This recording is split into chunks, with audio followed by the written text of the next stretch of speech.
So today we are going to see how much we can complete on Brennan's turbo build. Alright, so yesterday I actually took the headers off and disconnected the rest of the exhaust and started up. It was loud. It was fun. So just for fucks. Also, I took the oil cooler was still leaking after I tried multiple times to redo the leak, but I got some more different washers and grommets to like fix it. So I'm gonna do that later, but it's just the radiator part that's on right now. And then, okay, so today what we're gonna do, we're gonna put together the manifold, turbo, downpipe, and wastegate all together, and we're gonna set it in to see how it fits. Also, we're gonna try to mount the intercooler and then work out the piping on it, and then see how that goes, and maybe hit the FIC, see how that works too.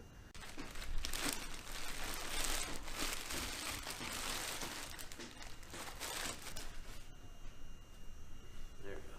So the wastegate's gonna sit right here, and so it sits just like this with that part like that. Yep. So that's how that sits. It comes with some spacers and washers, etc. Also, there's like this spacer in case your dump tube is a little bit too one way or the other. You can put that on there. Alright, so basically right here is where the turbo connects, and then this end goes to the downpipe. So whenever the wastegate goes off, all the extra exhaust will go to the downpipe and through the exhaust, just like that. Also came with a few extra springs, but I believe the spring we have in there is the 4 psi one. I'm actually really not sure, but it did come with some extra springs. Just took apart the wastegate. This was the spring that was in there. This is probably a 8-pound spring, definitely, because that's, so it comes with an 8, a 6, and a 4. This is just like extra. It's supposed to go like, oh fuck. So we're gonna, to be safe, we're gonna put the 4 in it. Yep. So you literally can't blow your engine with 4 psi. Yeah. Alright guys, so probably one of the most important steps on a turbo build is making sure it's clocked. That basically means is you want to make sure your oil feed and drain are exactly vertical. So you want your feed to be on top and you want your drain to be on bottom, because whenever the oil goes in the turbo, the only thing assisting it is gravity, and if your drain isn't pointed straight down, you're gonna just keep oil in the turbo and it's just gonna blow up seals and all that stuff. Be like this. Right. The turbo's just not. The wastegate's on the right. Alright, we just fit the manifold, turbo, wastegate, downpipe, dump tube, all that stuff, and literally it fits pretty good. It looks so good, dude.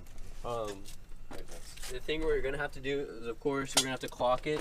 It'll be like, it basically will turn it like that, about 90 degrees. This is gonna be pointing down, and then all this stuff will be turned around like that. Yeah. This is actually looking pretty cool. The downpipe literally matched up perfect. It was really nice how it matched up. So the one issue we have is turbo clearance with the manifold right now. Yeah. And we can't really show you guys on the car, but we'll show you guys in a second. It's basically it's not flush with the manifold because the manifold's hitting the turbo. Yeah. So what we're probably gonna do is we're just gonna take a grinder wheel and grind down the manifold. Yeah. It's only like 1/4 of an inch, maybe 1/2 inch at most. So it's not that big of a deal, and it's only holding on the wastegate. Right. So I mean, it would be fine. Here, hold it. Alright guys, so we're gonna show you the clearance issue with the turbo. Yeah, turn it around. Yeah, it's that way? Yeah, like that. Like that. That's how it sits. So here, go ahead and push it in as far as you can push it. That's as far as it can go. Alright, so as you guys can see, there's a gap right here, and where the wastegate adapter goes is hitting the turbo. So what we're gonna do is we're gonna take a grinder and just grind some of that off right there. So it can fit flush. Yeah. I say, dude, we need what, quarter of an inch. Yeah, if that. Yeah. We really don't need much. So we're gonna not gonna light on fire. Yeah, well, it's spark and oil. Yeah. Oil is flammable. That's fine. You have fire extinguisher? What? Oh, so you already fucking started. Well, you want to go get a lunch because it's gonna take about 2 hours to do this. So. Oh, let's go eat. Yeah. You almost grinded it. Runs on professional. Here at Novice Garage, we're always about safety. Safety first.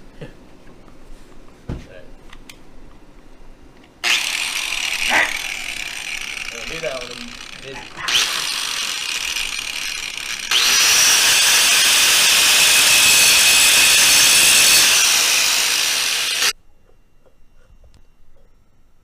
I think we need to do a little bit more to the top, like up here, up in this area, and then we'll be done. It's good. Perfect. Well, keep pushing it. Okay, I think that's not even on there. What you need is just right there. Yeah. Alright. One more second. Precision is key. Just make sure you're pointing at it. It takes a while to get used to. Is it pointed at it, Gabe? Is it? Yeah, it's good. Alright guys, so on the studs, there's a trick to getting them tight because they're studs. So what you need is 2 nuts, and we're just using the nuts that go for the turbo. And you want to put the first one on there, like that. And then you put the second one on there. And you need 2 wrenches for this. So what you do is you hold the bottom one and then tighten the top one. So I'm just gonna tighten it. And you don't want to get it too tight, you don't want to strip the bolt. So that's probably good. So you then take the wrench off, then you want to turn the top nut. And I don't know if you guys can see this, but whenever you do it, it turns the stud. So we're tightening the stud into the manifold right now. So yeah, this one is really loose, as you can see.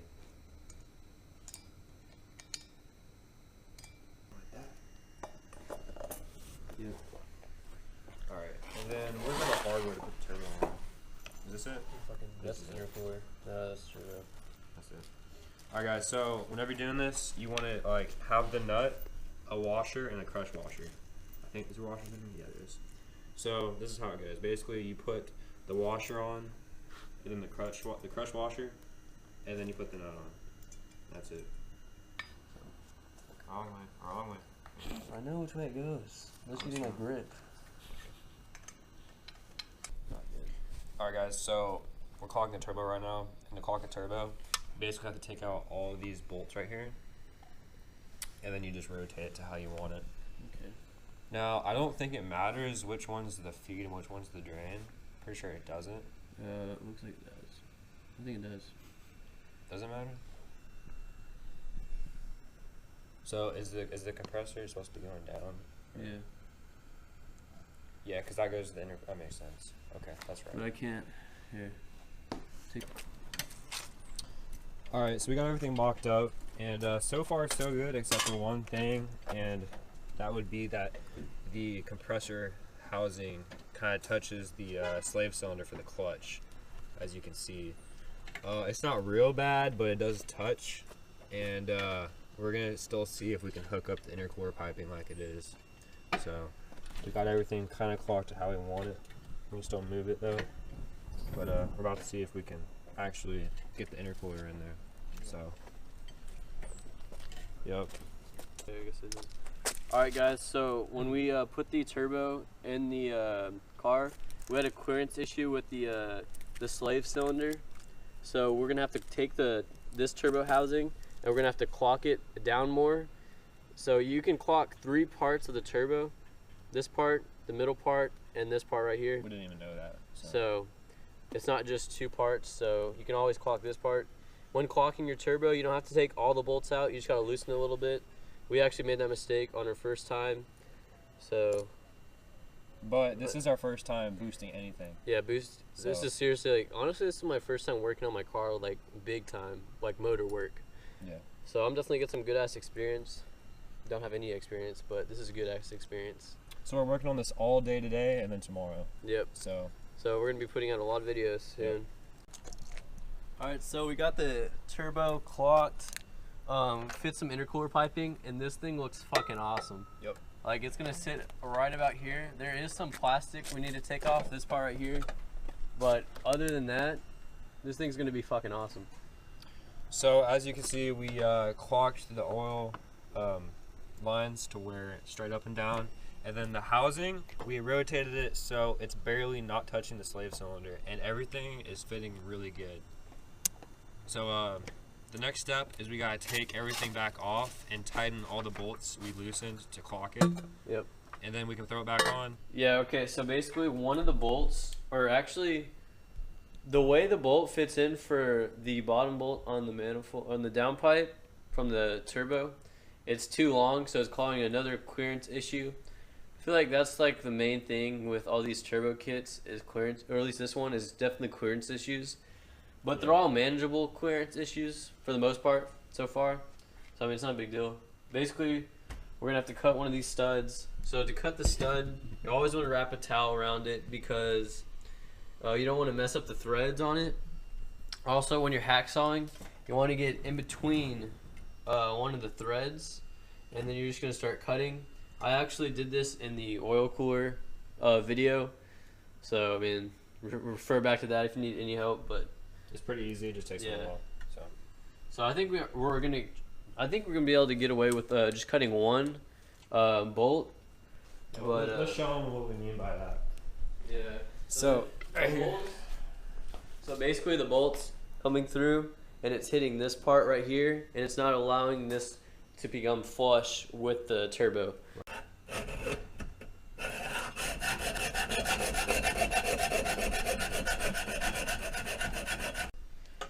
So we just finished cutting the bolt. Next thing we want to do is kind of a little bit of sander. File it down just a little bit. Alright, let's make it even. Yep. Okay. So now we'll take this nut. Take a nut.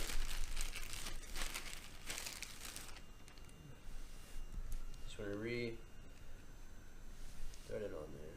Yeah, it looks like it's pretty smooth. So, yep. So this is the same process for putting the turbo on the exhaust manifold. Yeah. We're gonna use some Loctite too. Exactly. Okay, guys, we just finished putting on the downpipe. So basically, everything is bolted together really tight. Got Loctite all in the studs. We have lock washers and washers. This one had to use a little bit more because we ran out of thread when we were bolting it on because it was a little bit too long. So now we're just gonna take some gaskets. We throw the wastegate on up like that. We're gonna bolt the wastegate on when it's like in the car because we're having clearance issues when we put the manifold, turbo, all that stuff in. We're having clearance issues with the fans for the radiator. But the kit did not come with an extra set of bolts for this side of the wastegate. So we need bolts and washers coming from this side to right here. Do those even match up?